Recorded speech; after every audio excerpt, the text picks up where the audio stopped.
कृष्णाय वासुदेवाय हरये परमात्मने प्रणतः क्लेशनाशाय गोविंदाय नमो नमः। हरे कृष्ण। जय महाकाल। जगत के कल्याणकर्ता, करुणा के अनंत सागर भगवान सदाशिव की असीम कृपा और दिव्य संरक्षण आप सभी श्रद्धालुओं के जीवन में सदैव सुख, शांति और आध्यात्मिक प्रकाश भर दे। आप सभी भक्तों का दिन शुभ और मंगलमय हो। हे प्रिय भक्तों, फाल्गुन मास की इस पवित्र साधना यात्रा में आज हम फाल्गुन मास महात्म्य के 23वें दिव्य अध्याय का भक्ति, विश्वास और विनम्रता के साथ आरंभ कर रहे हैं। यह अध्याय हमें यह अनुभूति कराता है कि जब मन शिव स्मरण में स्थिर हो जाता है तो जीवन की हर परिस्थिति साधना का मार्ग बन जाती है। 23वां अध्याय हमें यह संदेश देता है कि ईश्वर का सानिध्य बाहरी खोज में नहीं, भीतर की शांति में मिलता है। तो आइए भक्तों, अपने विचारों को निर्मल करें, हृदय को श्रद्धा से भरें और पूर्ण एकाग्रता के साथ इस पावन कथा का श्रवण प्रारंभ करें, ताकि महादेव की कृपा से हमारा जीवन शिवमय, संतुलित और आनंदमय बन सके। तो सभी एक बार प्रेम से बोलिए, हर हर महादेव, जय श्री गणेश। सनत कुमार जी बोले, हे व्यास जी, वाराह रूपधारी श्री हरि विष्णु द्वारा अपने भाई हिरण्याक्ष का संहार किए जाने से हिरण्यकश्यपु बड़े दुखी और क्रोधित तो था ही, अतः उसने अपने असुर सेना को देवताओं का संहार करने की आज्ञा दी तथा अपनी विष्णु भक्त प्रजा को भी दंड देने के लिए कहा। तब आज्ञा पाकर स्वामी भक्त असुरों ने देवलोक का विनाश कर दिया। उनके आतंक से देवता स्वर्ग छोड़कर भाग खड़े हुए। हिरण्यकश्यपु के राज्य में उसकी प्रजा को बहुत डराया जाता था। सबने भक्ति का मार्ग छोड़ दिया था। विष्णु भक्तों की खैर नहीं थी। एक दिन हिरण्यकश्यपु अपने मृत भाई हिरण्याक्ष को जलांजलि देकर उसकी पत्नी और बच्चों से मिला और उन्हें सांत्वना दी। दैत्यराज हिरण्यकश्यपु के मन में विचार आया कि यदि मैं अजर अमर अजय हो जाऊं और मेरा कोई प्रतिद्वंदी ना रहे तो कोई भी मुझे हरा नहीं सकेगा और तब सभी मुझे झुककर प्रणाम करेंगे। बस यह सोचते ही हिरण्यकश्यपु मंदराचल पर्वत पर जाकर घोर तपस्या करने लगा। तपस्या हेतु वह एक पैर के अंगूठे पर खड़ा था। सिर के ऊपर दोनों हाथ जोड़े आसमान की ओर देखते हुए वह घोर तपस्या कर रहा था। और इधर जब हिरण्यकश्यपु तपस्या में लीन था तो देवताओं ने असुरों से अपना राज्य छीन लिया। वे आनंद पूर्वक अपना राज्य करने लगे। हिरण्यकश्यपु की तपस्या का तेज दिन प्रतिदिन बढ़ता ही जा रहा था। उसके तप की अग्नि से देवता तप्त हो उठे और भयभीत होकर ब्रह्मा जी के पास गए। तब सब देवताओं ने हाथ जोड़कर ब्रह्मा जी को प्रणाम किया। तत्पश्चात उन्होंने बताया कि हे प्रभु, दैत्यराज हिरण्यकश्यपु की तपस्या के तेज से सब लोग भयभीत हो रहे हैं। आप कृपा करके हमें भय मुक्त कीजिए। सब देवताओं की प्रार्थना सुनकर ब्रह्मा जी हिरण्यकश्यपु को वर देने के लिए उस स्थान पर गए जहां वह तपस्या कर रहा था। वहां जाकर उन्होंने हिरण्यकश्यपु से कहा कि हे वत्स, मैं तुम्हारी तपस्या से बहुत प्रसन्न हूँ। तुम जो चाहो मांग सकते हो। मैं तुम्हारी मनोकामना अवश्य ही पूरी करूंगा। ब्रह्मा जी के ये शुभ वचन सुनकर हिरण्यकश्यपु ने आंखें खोल दी और हाथ जोड़कर सामने खड़े ब्रह्मा जी को प्रणाम किया। और उसके बाद वह बोला, हे प्रजापति, हे पितामह, मैं चाहता हूँ कि मुझे कभी भी मृत्यु का भय ना हो। मैं किसी अस्त्र, शस्त्र, पाश, वज्र, सूखे पेड़, पर्वत, जल, अग्नि से ना मरूं। देवता, दैत्य, मुनि, सिद्धवर अथवा सृष्टि की कोई भी रचना मेरा वध ना कर सके। दिन रात, स्वर्ग नर्क, पृथ्वी पाताल, अंदर बाहर, कहीं भी किसी भी समय मेरी मृत्यु ना हो सके। ब्रह्मा जी ने प्रसन्न होते हुए तथास्तु कह दिया। तुम्हें तुम्हारे अभिष्ट फलों की अवश्य ही प्राप्ति होगी। जो वरदान तुमने मांगा है वह अवश्य फलीभूत होगा। तुमने 96,000 वर्षों तक तपस्या करके मुझे प्रसन्न किया है। अब तुम सुखपूर्वक राज्य करो। अपना इच्छित वरदान पाकर दैत्यराज हिरण्यकश्यप बड़ा प्रसन्न हुआ और हाथ जोड़कर ब्रह्मा जी की स्तुति करने लगा। और उसके बाद ब्रह्मा जी अंतर्ध्यान हो गए। हिरण्यकश्यप अपने घर वापस चला गया। वहां पहुंचकर उसके मन में यह विचार आया कि अब तो मैं अजर अमर हो गया हूँ, अब कोई भी मुझे नहीं मार सकेगा, इसीलिए अब मुझे अपने राज्य का विस्तार करना चाहिए। बस यह विचार आते ही उसने तीनों लोकों पर अपना अधिकार स्थापित करने का निर्णय कर लिया। उसने देवताओं से भयंकर संग्राम किया और उन्हें हराकर उनके राज्य पर अधिकार कर लिया। देवता अपने प्राणों की रक्षा हेतु वहां से भाग खड़े हुए और भगवान श्री हरि विष्णु के पास गए। भगवान श्री हरि के पास पहुंचकर देवताओं ने उन्हें अपनी व्यथा सुनाई और उनसे अपनी पीड़ा और कष्टों को दूर करने की प्रार्थना की। तब विष्णु भगवान ने उन्हें आश्वासन दिया कि वे स्वयं हिरण्यकश्यप का वध करके उन्हें उसके अत्याचारों से मुक्ति दिलाएंगे। भगवान विष्णु के आश्वासन पर देवता उन्हें धन्यवाद देकर वैकुंठ लोक से वापस आ गए। वे अपनी रक्षा के लिए अलग अलग जगहों पर निवास करने लगे और उधर श्री हरि विष्णु ने देवताओं को उनके कष्टों से मुक्ति दिलाने हेतु दैत्यराज हिरण्यकश्यप का संहार करने का निश्चय किया। परंतु ब्रह्मा जी द्वारा दिए गए वरदान को भी उन्हें पूरा करना था। तब भगवान विष्णु ने ऐसा रूप धारण किया जो आधा मनुष्य के जैसा था और आधा शेर जैसा था। ऐसा अत्यंत भयानक रूप धारण करके विष्णु जी अग्नि के समान प्रलयंकारी नजर आ रहे थे। नृसिंह के रूप में श्री हरि ने दैत्यराज हिरण्यकश्यप की नगरी में प्रवेश किया। उस समय सूर्यास्त का समय हो रहा था। उनका यह अनोखा भयानक रूप देखकर दैत्य सेना के वीर उन पर टूट पड़े और उनसे युद्ध करने लगे। तब पल भर में ही उन्होंने सब दैत्यों को मार गिराया और राजमहल की ओर चल दिए। तभी विष्णु जी के परम भक्त और दैत्यराज हिरण्यकश्यप के पुत्र प्रहलाद की दृष्टि नरसिंह भगवान पर पड़ी। प्रहलाद बोला, हे पिताजी, यह अद्भुत रूप धारण किए नरसिंह अवतार मुझे तो भगवान जान पड़ते हैं। इनकी वीरता की प्रशंसा करना तो असंभव है, इसीलिए आपको इनकी शरण में चले जाना चाहिए। अपने पुत्र की इन बातों को सुनकर दैत्यराज हिरण्यकश्यप को बड़ा क्रोध आया। वह बोला कि पुत्र, तुम बिना कारण ही भयभीत हो रहे हो। तुम दैत्यों के अधिपति के पुत्र हो। तुम्हें इस प्रकार कायरता भरी बातें कदापि नहीं करनी चाहिए। ऐसा कहकर हिरण्यकश्यप ने अपने सैनिकों को आदेश दिया कि शीघ्र जाकर विचित्र आकृति वाले उस जीव को बंदी बनाकर ले आओ। अपने स्वामी दैत्यराज हिरण्यकश्यप की आज्ञा पाकर उनके वीर दैत्यगण नरसिंह भगवान को पकड़ने के लिए दौड़े, परंतु उनके पास जाते ही वे भस्म हो गए। अब दैत्यराज स्वयं युद्ध करने के लिए अपने अस्त्र शस्त्रों सहित आगे आए। तब भगवान नरसिंह और दैत्यराज हिरण्यकश्यप में बड़ा भयंकर युद्ध हुआ, परंतु भगवान नरसिंह के आगे दैत्यराज हिरण्यकश्यप की एक न चली। नरसिंह ने हिरण्यकश्यप को खींचकर अपनी जंघा पर लेटा लिया और उसकी छाती को अपने नाखूनों से चीर दिया। उसके प्राण पखेरु उड़ गए। तभी हिरण्यकश्यप के पुत्र प्रहलाद ने वहां आकर नरसिंह भगवान के चरणों में अपना सिर झुकाकर क्षमा याचना की। भगवान विष्णु ने प्रहलाद को आशीर्वाद देकर हिरण्यकश्यप का राज्य सौंप दिया।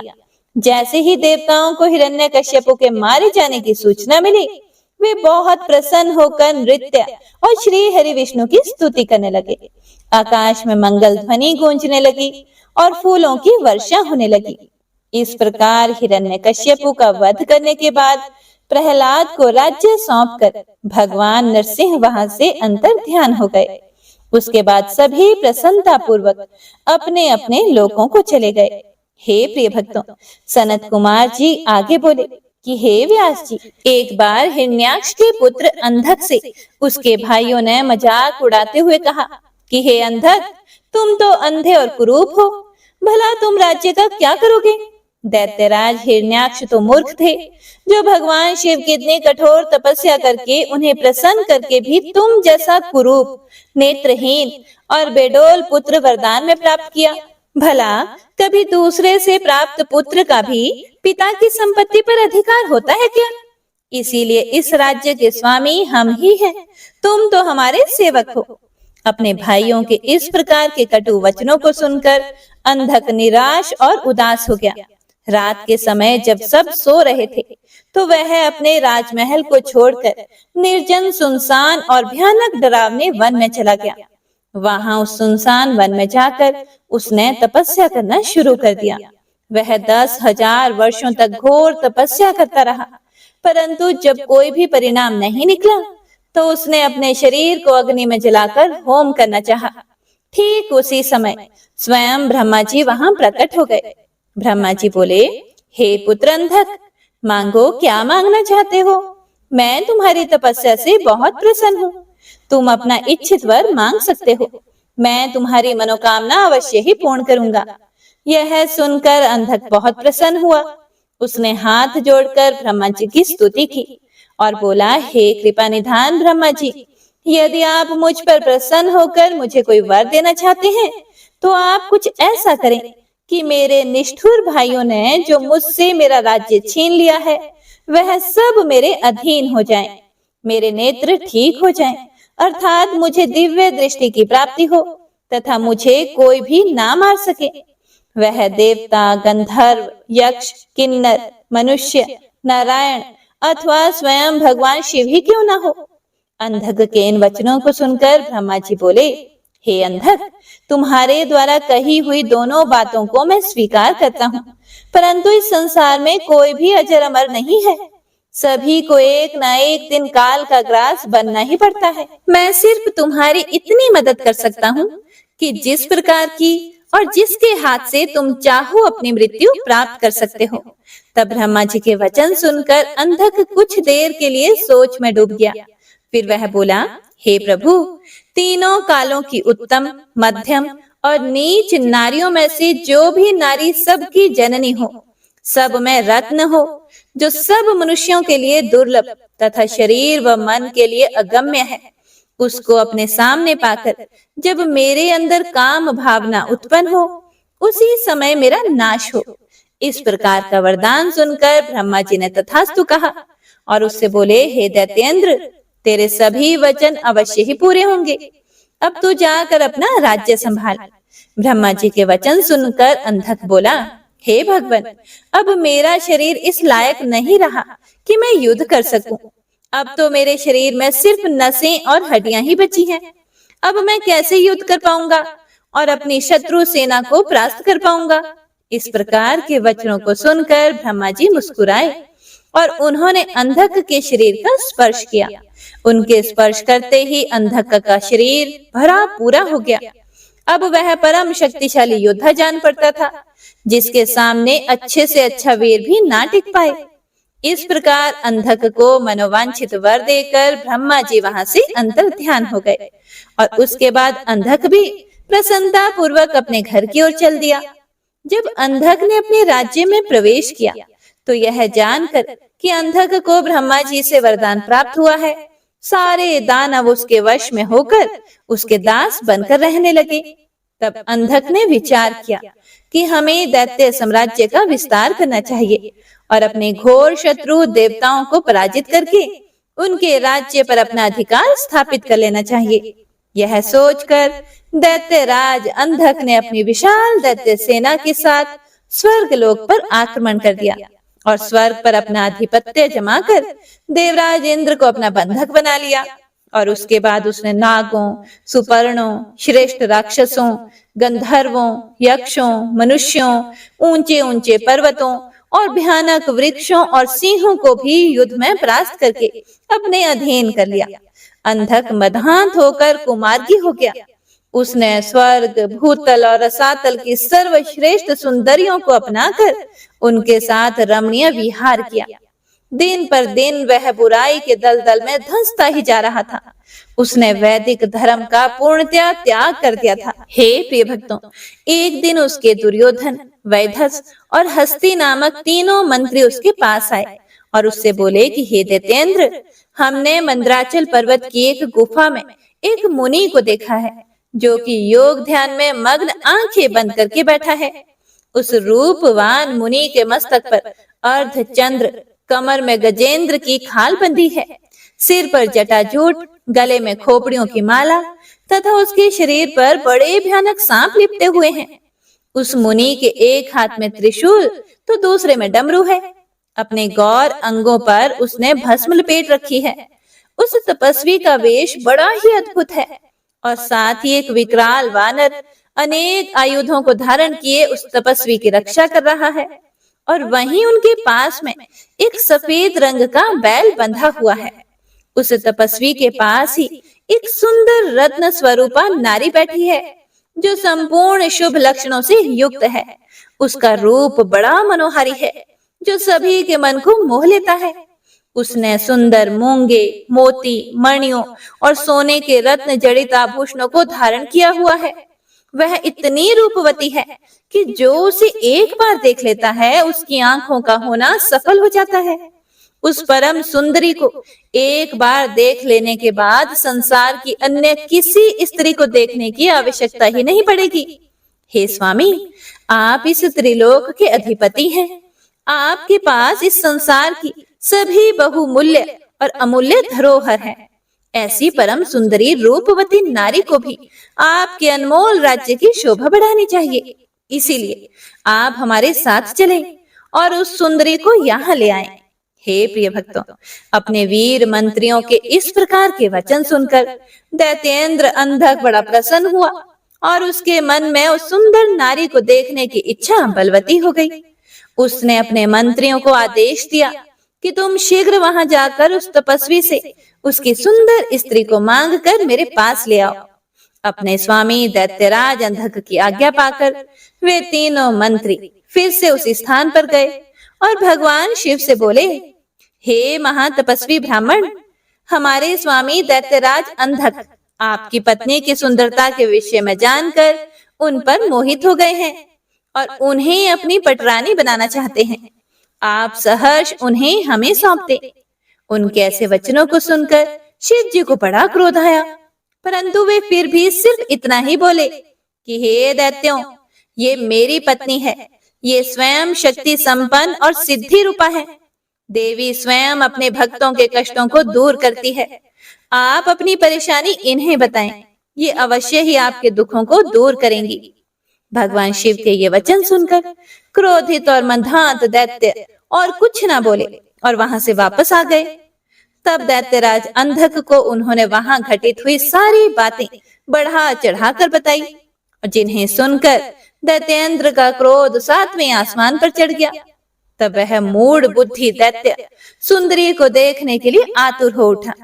उसने स्वयं वहां जाकर उस रत्नों में सर्वश्रेष्ठ रत्न को अपने साथ लाने का निश्चय किया। सनत कुमार जी बोले, हे व्यास जी, जब इस प्रकार अंधक के उन तीनों मंत्रियों ने वहां आकर अंधक को सब बताया, तब क्रोधित होकर वह स्वयं वहां जाने को आतुर हो गया। तब मदिरा पान करके वह अपनी विशाल सेना को साथ लेकर मंदराचल पर्वत की ओर चल दिया। वहां रास्ते में उसकी मुठभेड़ भगवान शिव के वीर गणों से हो गई। उनमें बड़ा भारी युद्ध हुआ। शिव गणों ने दैत्य सेना को मार मार कर वहां से भगा दिया। वीर बलशाली दैत्य विरोचन, बलि, बाणासुर, सहस्त्रबाहु आदि बड़ी दृढ़ता से लड़े, परंतु शिव गणों ने उन्हें वहां से खदेड़ कर ही दम लिया। उसी समय वहां की धरती रक्त से लाल हो गई। जब असुरों की सेना ने देखा कि वे किसी भी प्रकार से शिव जी के गणों को नहीं हरा पाएंगे, तब वे स्वतः ही वहां से लौट गए। और उधर जब वहां शांति हो गई, तब भगवान शिव अपनी प्रिया देवी पार्वती से बोले, हे प्रिये, मैं यहाँ पर अपने उत्तम पाशुपत व्रत का पालन करने के लिए आया था, परंतु यहाँ पर मेरे व्रत में विघ्न पड़ गया है। इसीलिए अब मैं इस व्रत को यहाँ पर पूरा नहीं कर सकता। इस व्रत को पूरा करने के लिए मुझे पुनः किसी अन्य निर्जन स्थान पर जाना पड़ेगा। हे देवी, तुम यहीं पर रहो और मैं किसी अन्यंत्र स्थान पर जाकर अपने पाशुपत व्रत का अनुष्ठान पूरा करूंगा।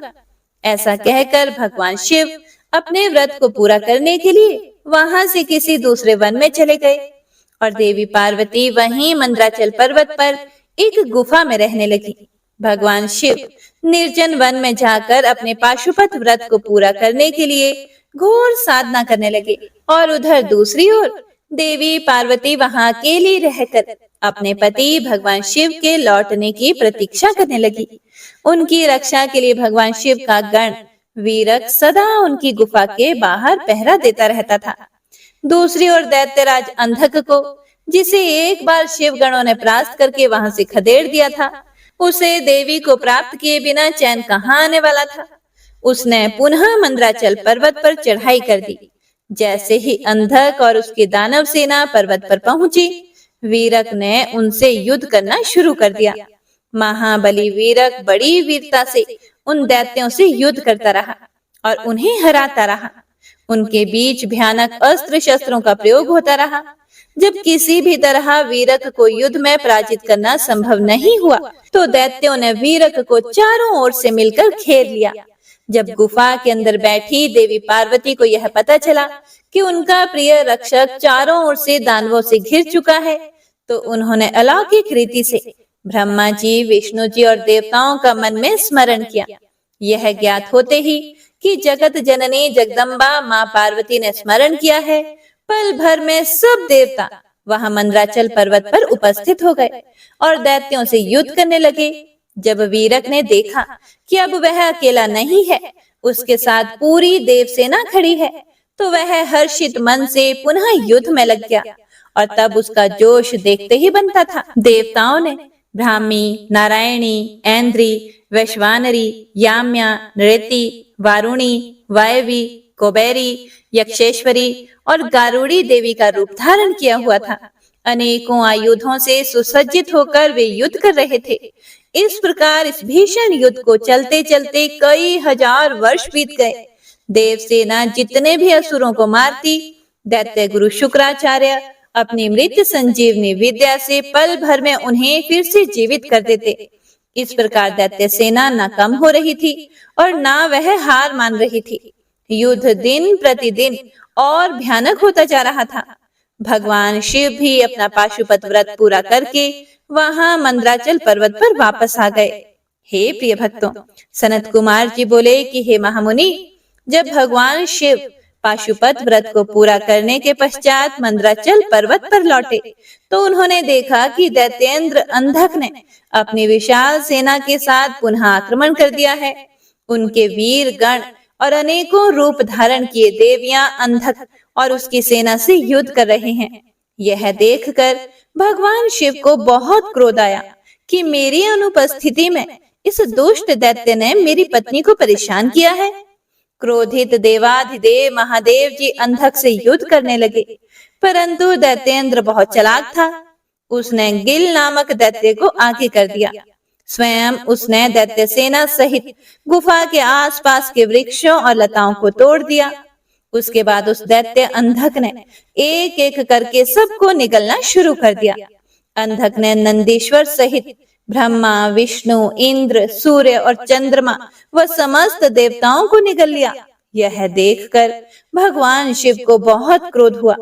उन्होंने अंधक पर अपने तीक्ष्ण बाणों का प्रहार करना शुरू कर दिया, जिसके फलस्वरूप दैत्यराज ने विष्णु सहित ब्रह्मा, सूर्य, चंद्रमा और अन्य देवताओं को वापस उगल दिया।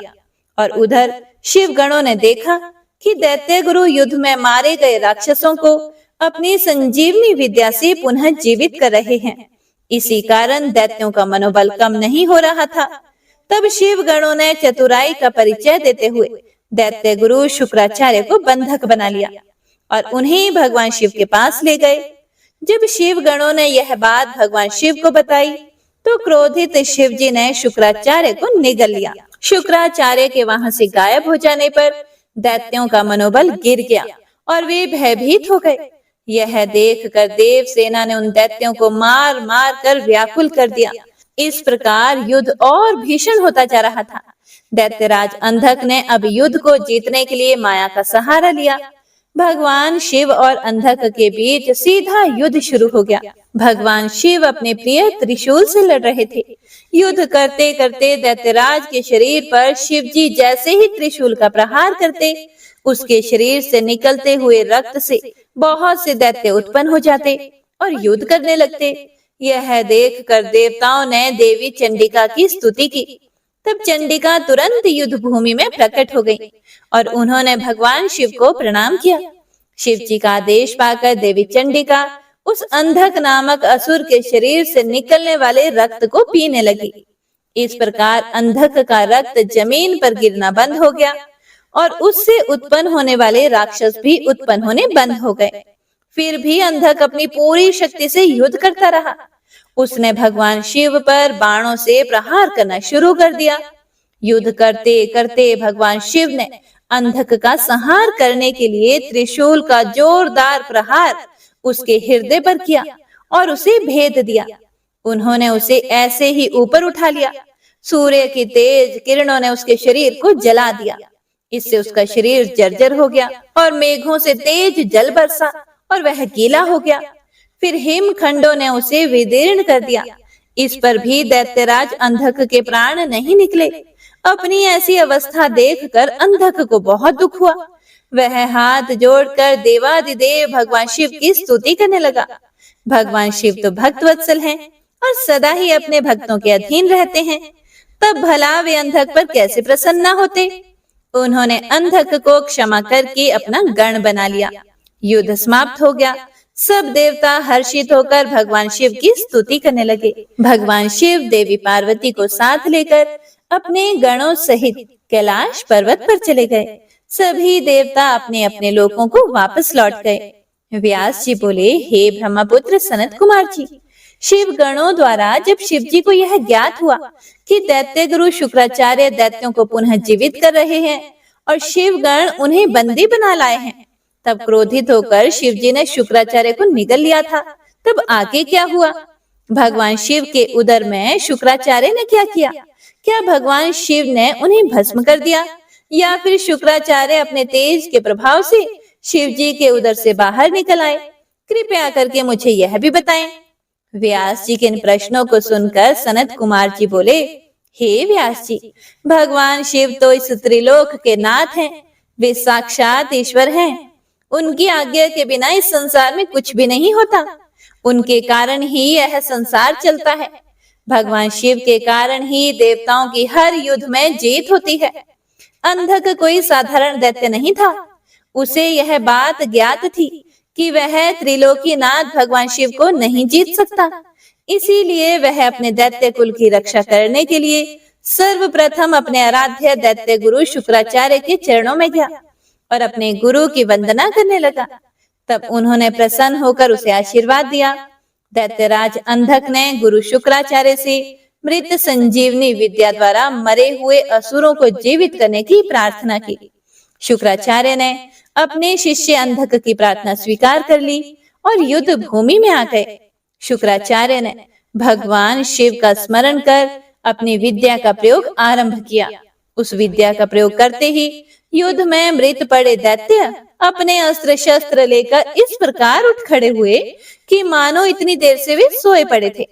यह देखकर दैत्य सेना में अद्भुत उत्साह का संचार हो गया। राक्षसों में नई जान आ गई और वे भगवान शिव के गणों से भयानक युद्ध करने लगे।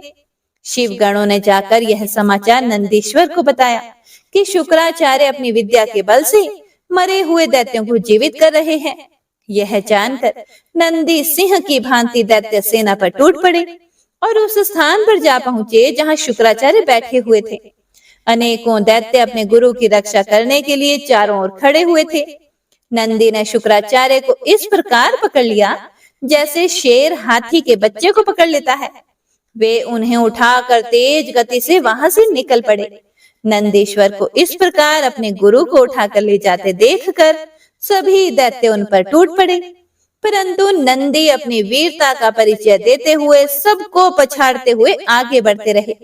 नंदी के मुख से भयानक अग्नि वर्षा हो रही थी, जिससे दैत्य उनकी ओर नहीं बढ़ पा रहे थे। इस प्रकार कुछ ही देर में नंदी शुक्राचार्य का अपहरण करके उन्हें भगवान शिव के सामने ले आए। नंदी ने सारी बातें भगवान शिव को कह सुनाई।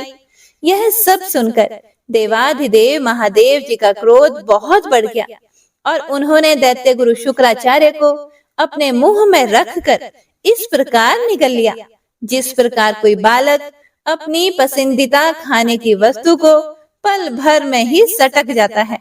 व्यास जी ने पूछा, हे सनत कुमार जी, शुक्राचार्य को जब भगवान शिव ने निगल लिया फिर क्या हुआ?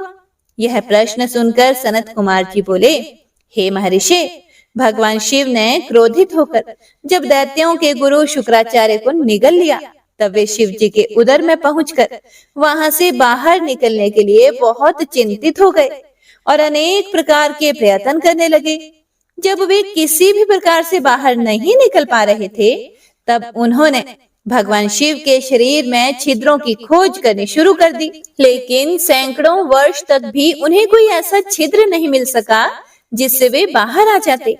इस प्रकार शुक्राचार्य बाहर ना निकल पाने के कारण बहुत दुखी हुए और उन्होंने भगवान शिव की आराधना करने का निश्चय किया। तब उन्होंने शिव मंत्र का जाप करना आरंभ कर दिया। शिव मंत्र का जाप करते करते शुक्राचार्य शिव जी के शुक्राणुओं द्वारा उनके लिंग मार्ग से बाहर आ गए और हाथ जोड़कर भगवान शिव की स्तुति करने लगे। तब भगवान शिव और देवी पार्वती ने शुक्राचार्य को अपने पुत्र रूप में स्वीकार कर लिया और मुस्कुराने लगे। शिव जी बोले, हे भृगुनंदन, आप मेरे लिंग मार्ग से शुक्र की तरह बाहर निकले हैं, इसीलिए आज से आप शुक्र नाम से विख्यात होंगे। आज से तुम मेरे और पार्वती के पुत्र हुए और सदा संसार में अजर अमर रहोगे। तुम्हें आज से मेरा परम भक्त माना जाएगा। तब शुक्राचार्य भगवान शिव की स्तुति करते हुए बोले, हे देवाधिदेव, हे भगवान शिव, आपके सिर, नेत्र, हाथ, पैर और भुजाएं अनंत हैं। आपकी मूर्तियों की गणना करना सर्वथा संभव है। आपकी 8 मूर्तियां कही जाती हैं और आप अनंत मूर्ति भी हैं। आप देवताओं तथा दानवों सभी की मनोकामनाओं को अवश्य ही पूरा करते हैं। बुरे व्यक्ति का आप ही संहार करने वाले हैं। मैं आपके चरणों की स्तुति करता हूँ। हे प्रभु, आप मुझ पर प्रसन्न हो। दैत्य गुरु शुक्राचार्य की ऐसी स्तुति सुनकर भक्त वत्सल भगवान शिव बड़े प्रसन्न हुए। उसके बाद भगवान शिव से आज्ञा लेकर शुक्राचार्य पुनः असुर सेना में चले गए और तब से वे शुक्राचार्य के नाम से विख्यात हुए। सनत कुमार जी बोले, हे महामुनि व्यास जी, भगवान शिव के उदर में शुक्राचार्य ने शिव मंत्र का जाप करके बाहर आने का मार्ग खोज लिया और बाहर आकर शिव जी की आज्ञा पाकर वहां से पुनः असुर राज्य में चले गए। उसके बाद 3000 वर्षों के बाद वह वेदों का पाठ करने वाले शुक्राचार्य के रूप में पृथ्वी पर पुनः शिव जी से उत्पन्न हुए। दूसरी ओर अंधक को भगवान शिव ने अपने त्रिशूल पर उसी प्रकार लटकाया हुआ था। दैत्य गुरु शुक्राचार्य ने देखा कि दैत्यराज अंधक उसी त्रिशूल पर लटका हुआ है जिस त्रिशूल से देवादिदेव भगवान शिव ने उसे मारने के लिए आघात किया था। उसे देखकर उन्हें आश्चर्य हुआ कि अंधक के प्राण अभी तक नहीं निकले हैं और वह उसी प्रकार त्रिशूल पर लटका हुआ भगवान शिव के 108 नामों से उनकी स्तुति कर रहा है। अंधक की इस स्तुति से प्रसन्न होकर भगवान शिव ने अंधक को त्रिशूल के अग्रभाग से नीचे उतार लिया और उस पर दिव्य अमृत की वर्षा की तथा उससे कहा, हे दैत्येंद्र, मैं तुम्हारी इस उत्तम भक्ति भावना से बहुत प्रसन्न हूँ। तुमने नियम पूर्वक मेरी आराधना की है। तुम्हारे मन में जितनी भी बुराई और पाप थे वे सब तुम्हारी शुद्ध हृदय से की गई स्तुति से धुल गए हैं और तुम्हें पुण्य की प्राप्ति हुई है। मैं प्रसन्न हूँ। तुम जो चाहो वह वर मांग सकते हो। मैं तुम्हारी कामना अवश्य ही पूरी करूंगा। हे प्रिय भक्तों, भगवान शिव के ये वचन सुनकर दैत्यराज अंधक बड़ा खुश हुआ और बोला, हे भगवान, मैं दोनों हाथ जोड़कर आपसे अपने द्वारा किए गए हर बुरे कार्य और अपराध के लिए क्षमा मांगता हूँ। आप मेरे अपराधों को कृपा पूर्वक क्षमा करें।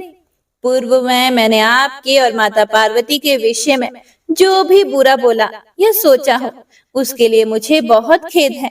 मैंने यह सब अज्ञानता वश ही किया है।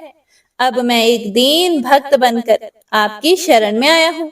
मुझे मेरे द्वारा किए गए अपराधों के लिए क्षमा कर दें। हे देवाधिदेव, मैं आपसे वरदान में सिर्फ यही मांगना चाहता हूँ कि आप में और माता पार्वती में मेरी अगाध श्रद्धा भावना व भक्ति बनी रहे। मेरे मन में कभी भी कोई बुरा विचार ना आए। मैं शांत हृदय से सदैव आपके नाम का स्मरण व चिंतन करता रहूं। मुझ में कभी भी आसुरी तत्व घर ना कर पाए, यही वरदान मुझे प्रदान कीजिए। अंधक ये वचन कहकर पुनः भगवान शिव और माता पार्वती के ध्यान में मग्न हो गया। भगवान शिव की कृपा दृष्टि उस पर पड़ते ही उसे अपने पहले जन्म का स्मरण हो गया। उसके सभी मनोरथ पूर्ण हो गए।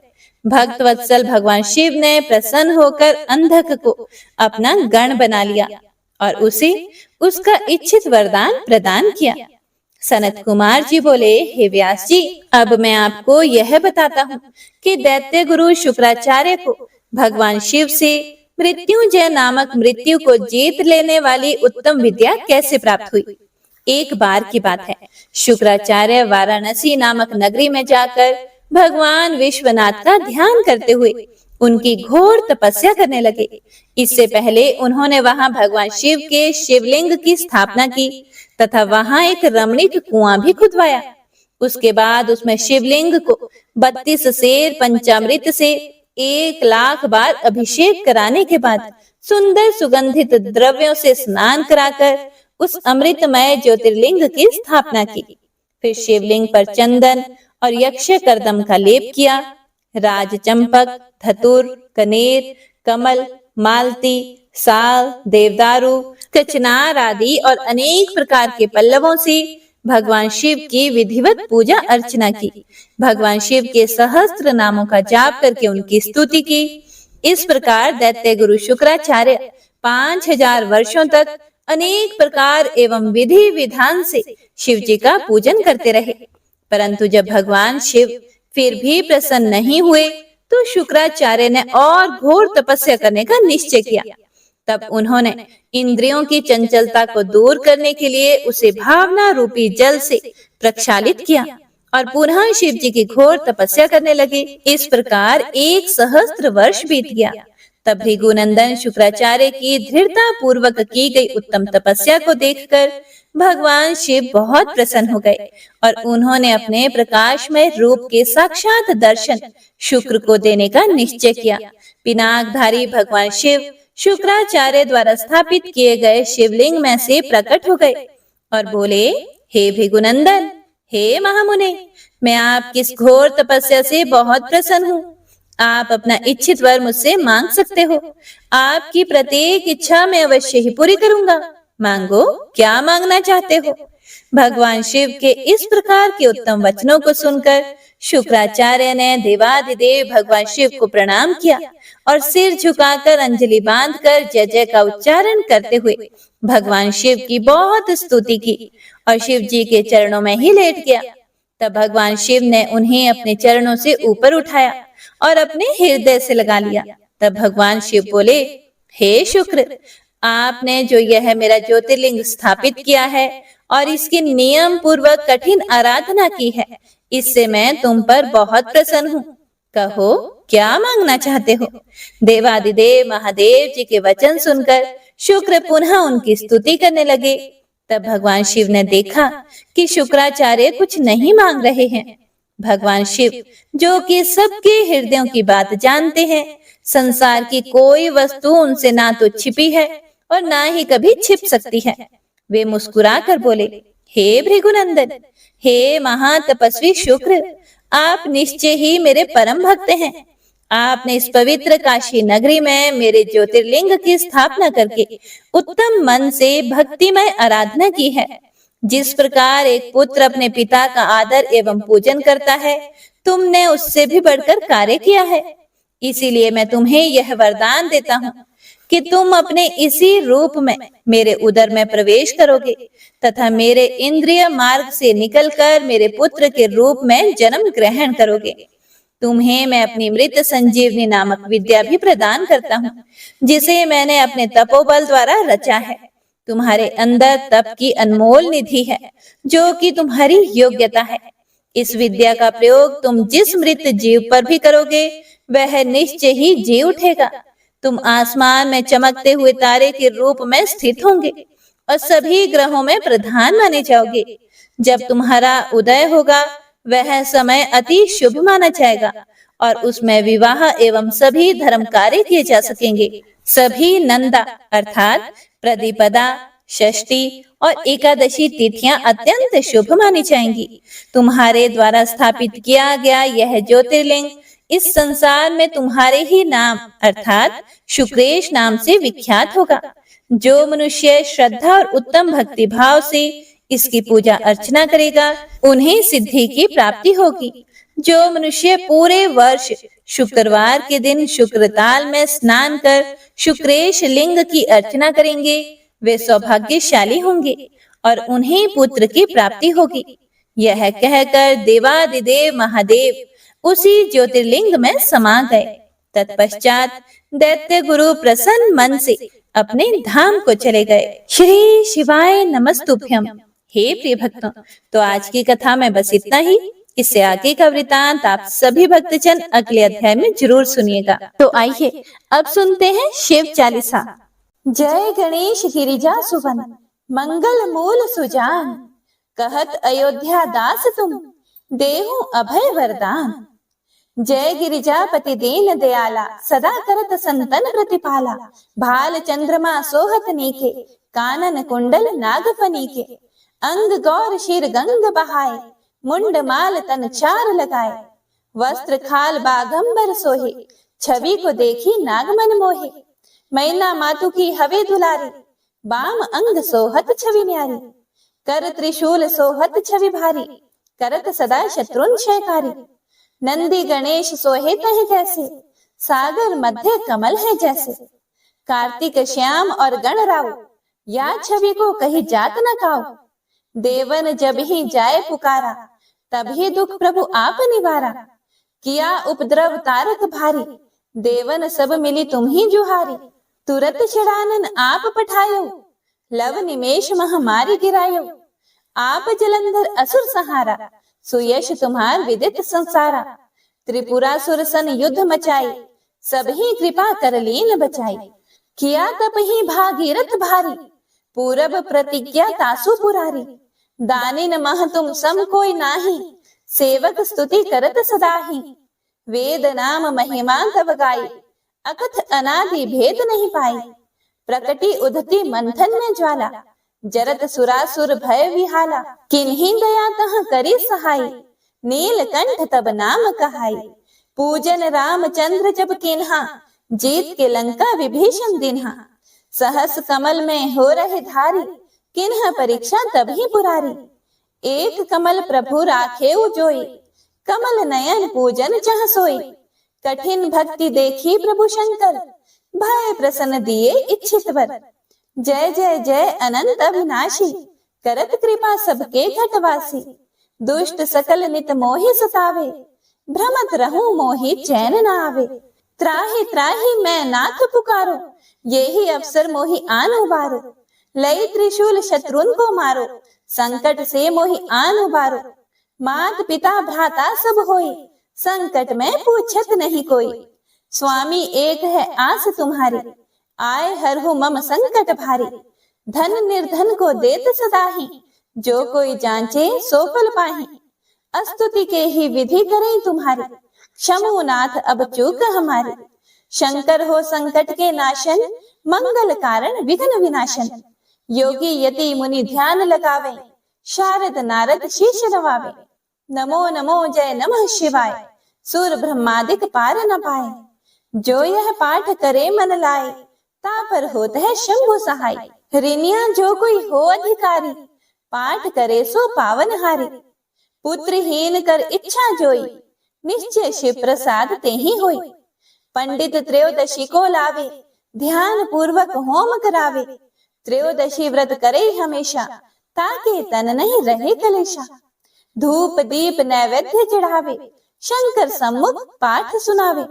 जन्म जन्म के पाप नसावे, अंत धाम शिवपुर में पावे। कहे अयोध्या दास आस तुम्हारी, जानी सकल दुख हरहु हमारी। नित नेम कर प्रातः ही, पाठ करो चालीसा। तुम मेरी मनोकामना, पूर्ण करो जगदीश। मगसर छठी हेमंत ऋतु, संवत 64 जान। अस्तुति चालीसा, शिव ही पूर्ण केल कल्याण। ओम नमः शिवाय।